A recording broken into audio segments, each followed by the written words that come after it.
भाजपा भी सुर्खियों में रहती है।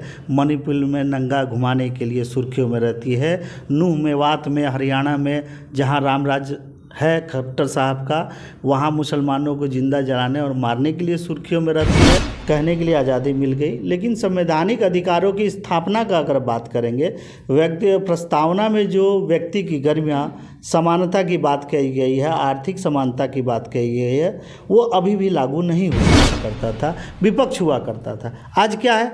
आज कोई समाजवादी नहीं है, जाति आधारित पार्टियाँ हैं। हम जो बहुजनवादी हैं और चंद्रशेखर आज़ाद रावण जी ने जो मुहिम है वो शोषित वंचितों चाहते, मुख्यमंत्री जहाँ बेडरूम है वहाँ भी लगाया जाए, ताकि वो कौन कौन से किन लोगों से मिल रहे हैं और गांजा पी रहे हैं कि ताड़ी पी रहे हैं कि दारू पी रहे हैं, वो सारा चीज़ दिखाई देगा और फाइन लगेगा। नमस्कार, इस वक्त आप देख रहे हैं प्रेस जागरण और मैं हूं आपके साथ स्मृति विद्यार्थी।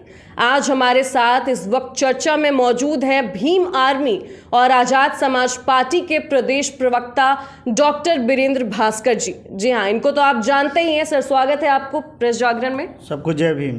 जय भीम सर। सर, मेरा सवाल आपसे ये है कि आजाद समाज पार्टी किसी ना किसी तरह सुर्खियों में बनी रहती है, तो इस बार क्या स्थिति है, किस वजह से वे सुर्खियों में है, लोकसभा को लेकर या फिर कोई और वजह? सुर्खियों में आज़ाद समाज पार्टी रहती है कि आज़ाद समाज पार्टी सड़कों पर काम करती है, शोषित वंचितों की आवाज़ उठाती है, इसलिए वो सुर्खियों में रहती है। भाजपा भी सुर्खियों में रहती है। मणिपुर में नंगा घुमाने के लिए सुर्खियों में रहती है। नूह मेवात में, हरियाणा में जहां रामराज है खट्टर साहब का, वहाँ मुसलमानों को जिंदा जलाने और मारने के लिए सुर्खियों में रहती है। उनके हर्षवर्धन एमपी हैं जो कि महिलाओं के बलात्कार के लिए काफ़ी सुर्खियों में रहते हैं। सुर्खियों का तरीका अलग अलग है, हम सुर्खियों में अपने काम की वजह से होते हैं। जैसे आपने अभी मुद्दा उठाया है मणिपुर को लेकर, हरियाणा को लेकर, सर थोड़ा इस पे प्रकाश डालिए ज़रा, कि लोगों को बताइए कि आखिर वो मणिपुर के मुद्दे में आपकी पार्टी की कितनी भागीदारी रही है। चलिए, बीजेपी की नहीं रही, कांग्रेस की नहीं मान रहे सर, लेकिन आज़ाद समाज पार्टी की क्या रही है? देखिए, हमारी भूमिका आवाज़ उठाने के लिए होती है, नंगा घुमाने के लिए नहीं। हम भागीदारी दंगा करने में नहीं, दंगा को बचाने वाले में रहते हैं। मैं ये आपका ध्यान आकृष्ट कराना चाहता हूँ कि जो ये भाजपा की जहाँ जहाँ सरकार है, आप देख लीजिए उनके कारनामे क्या हैं।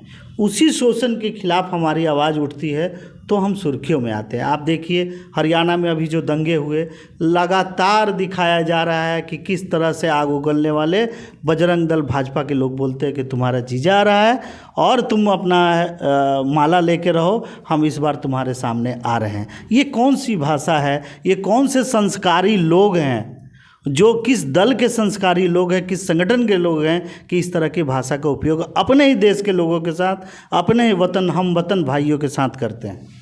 तो सर, लोकसभा चुनाव में जो है आपकी पार्टी क्या कर रही है फिर से लेकर? देखिए, हमारी पार्टी एकदम स्पष्ट है। पूरे 28 राज्यों में, पूरे भारत में हमारा संगठन तैयार हुआ है। बूथ लेवल तक हम जाने का अभी लगातार प्रयास में है और ये समझ लीजिए कि जहाँ तक हम बूथ लेवल पे पहुँच गए तो पूरे देश में हम अपने कैंडिडेट को उतारेंगे, लोकसभा प्रत्याशी उतारेंगे और शोषित वंचितों के लिए जो भी किया जा सकता है हम अपनी सरकार बनाने के बाद हम करने का प्रयास करेंगे, संविधान बचाने का प्रयास करेंगे। सर, देखा जाए तो एक तरफ भाजपा है, एनडीए है, दूसरी तरफ इंडिया है, साथ ही साथ कांग्रेस की महागठबंधन, तो आप किधर हैं? आप अपनी जो पार्टी है आज़ाद समाज पार्टी को आप किधर देखते हैं? देखिए, आज़ादी के 75 साल हुए, कहने के लिए आज़ादी मिल गई, लेकिन संवैधानिक अधिकारों की स्थापना का अगर बात करेंगे, व्यक्ति प्रस्तावना में जो व्यक्ति की गरिमा, समानता की बात कही गई है, आर्थिक समानता की बात कही गई है, वो अभी भी लागू नहीं हुई है।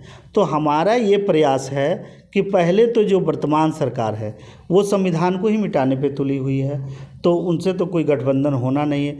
और ये तथाकथित कहे जाने वाले कि संविधान के अनुसार और जय भीम कहने वाले ये जो लोग हैं, कांग्रेस हो या अन्य दल हो, अब इनके साथ क्या एजेंडा तय करते हैं और आने वाले समय में एक कॉमन मिनिमम प्रोग्राम क्या होता है, उस आधार पे हमारा गठबंधन या समर्थन की बात आएगी। अन्यथा हम ये मान के चलेंगे कि ये लोग भी भाजपा की ही तरह इस देश को, संविधान को पूरी तरह लागू करने के लिए तत्पर नहीं होंगे। उस स्थिति में हम अकेले ही बहुजनों की बात उठाने का प्रयास करेंगे और सच्ची आज़ादी के लिए हम लड़ाई लड़ेंगे।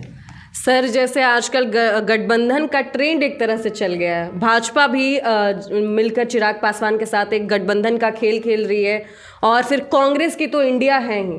तो सर, अगर आपको बुलाया जाएगा, आप कौन से गठबंधन में जाना चाहेंगे, या भाजपा के गठबंधन में या कांग्रेस के गठबंधन में, और क्यों?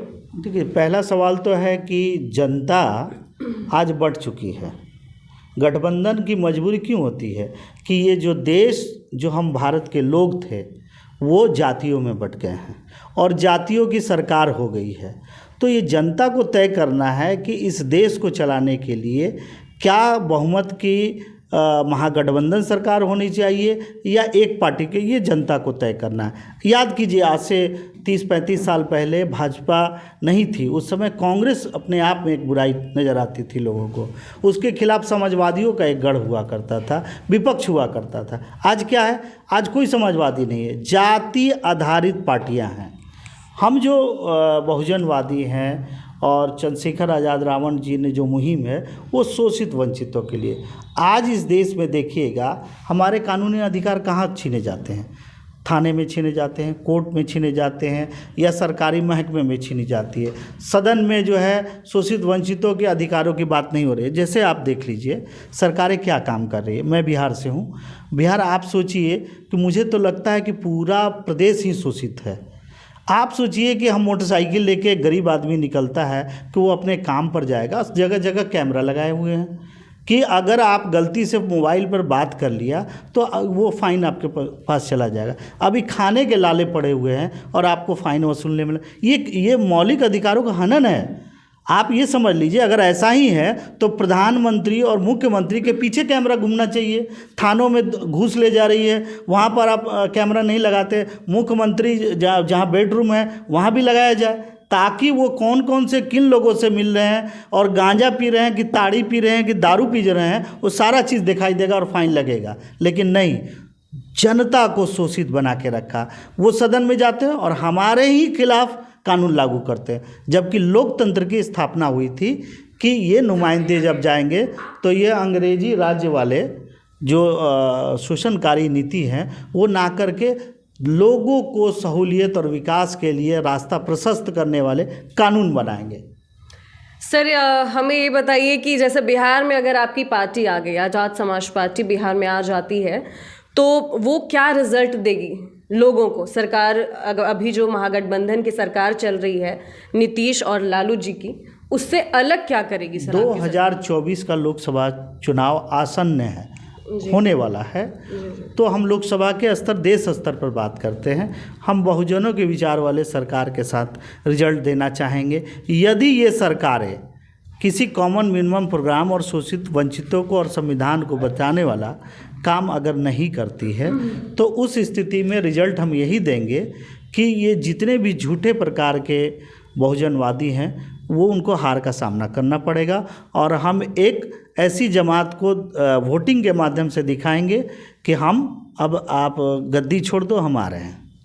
सर, तो और अगर आप शासन में आ जाते हैं आज़ाद समाज पार्टी, तो कौन कौन से कार्यों पे रोशनी डालेगी सर? थोड़ा प्रकाश डालिए। शोषित वंचितों की समस्या क्या है? जी। पहले उनके कानूनी अधिकार छीने जा रहे हैं। कानूनी अधिकारों के ऊपर काम होगा कि क्या ऐसा सिस्टम लाया जाए, कौन से ऐसे कानून को हटाया जाए और कौन से ऐसे कानून को लाया जाए जिससे कि शोषित एक आम जनता के उनके मौलिक अधिकार स्थापित कर सके। नंबर 1, रोजगार नहीं, पहले कानूनी अधिकार। जैसे व्यक्ति की गरिमा, आप जाते हैं थाने में, आप महिला हैं, आप ढंग से बात नहीं कर पाती हैं, आपके FIR नहीं लिखे जाते। जब FIR ही नहीं लिखेगा तो प्रशासन का क्या मतलब रह गया? फिर तो आगे कार्रवाई ही नहीं होगी। तो इस तरह अपराधियों का मनोबल बढ़ता है। कितने, आप हर्षवर्धन के मामले में देख लीजिए, आज डर के मारे दिल्ली की पुलिस जो है, हर्षवर्धन जो राष्ट्रीय कुश्ती संघ के अध्यक्ष थे, उन पर बलात्कार का आरोप था, डर के मारे FIR नहीं दर्ज। तो उन पहलवानों को मौलिक अधिकार, क्या कानूनी अधिकार नहीं मिल रहे, तो मौलिक अधिकार कहाँ से मिलेंगे? तो सवाल है कि इन सब चीज़ों पर ध्यान देना। दूसरी, शिक्षा, स्वास्थ्य। आज जो स्वास्थ्य है, जो लोगों को, गरीबों को लूट रहा है, उसके अगर एक धूर भी ज़मीन है तो ये हॉस्पिटल वाले उसको लूट के रख ले रहे हैं। हमें इंश्योर करना है कि इस देश के संसाधन इन गरीबों की सुरक्षा में लगे। सामाजिक सुरक्षा, शिक्षा, स्वास्थ्य और कानूनी अधिकार सुनिश्चित हो, तभी बाकी विकास के बारे में सोचा जाएगा और बाकी मौलिक अधिकारों के बारे में भी आगे काम करेंगे। और साथ ही साथ हम ये भी चाहते हैं कि संविधान की प्रस्तावना में जो अभी तक बात कही गई है उसे 100% इस देश में लागू किया जाए, तभी हम एक गौरवान्वित भारत, एक मजबूत भारत, एक अखंड भारत की बात करें। मेरा सवाल आपसे ये है कि कोई भी गठबंधन, भाजपा हो गई, कांग्रेस वाली गठबंधन हो गई, कोई गठबंधन आपको नहीं बुला रही है, तो कैसे कर पाएंगे इसमें आप सर? कैसे आपकी सरकार कर पाएगी काम? मैं क्या कह रहा हूँ, जनता देश का मालिक है जी, और जनता को चुनना है। आपने पिछले 70 सालों से या पिछले 35 सालों के ये जेडीयू आरजेडी की सरकार है, क्या दिया आपको? आज जो सरेआम जो है पुलिस अपना ड्रामा करती है, गोली मार देती है। आप देख लीजिए कटिहार में एक मतलब मौलिक अधिकारों के तहत धरना करना हमारा अधिकार है और आपने गोली से सर पर गोली मारी गई है। आप देख लीजिए कितनी मनमानियाँ हैं। तो ये जनता को तय करना है कि हमारी असली रहनुमाई वाली सरकार कौन है और उनको चुनना है। और ये बात मानिए, समझिए कि ये बदलाव होगा, लोग हमारे तरफ आएंगे और सच्ची सरकार और सच्ची आज़ादी के लिए हमें वोट देंगे। अगर नहीं देंगे, अगर इन लोगों ने डिस्टर्ब किया, तो मैं ये गारंटी देता हूँ कि बिहार में जो आरजेडी जेडीयू की सरकार है और लोग एमपी हैं वो सदन में नहीं पहुँच पाएंगे। ये मैं आपको कहना चाहूँगा। तो ये है आज़ाद समाज पार्टी के प्रदेश प्रवक्ता डॉक्टर बीरेंद्र भास्कर जी से एक बात। अब देखना ये होगा कि ये कौन से महागठबंधन में इनकी सरकार जाती है और इनकी सरकार अगर 2024 के लोकसभा चुनाव में जीतती है तो क्या करती है। सर धन्यवाद आपका हमारे साथ जुड़ने के लिए। बहुत धन्यवाद। और ऐसे ही पॉलिटिकल अपडेट्स और खबरों के लिए बने रहे हमारे साथ।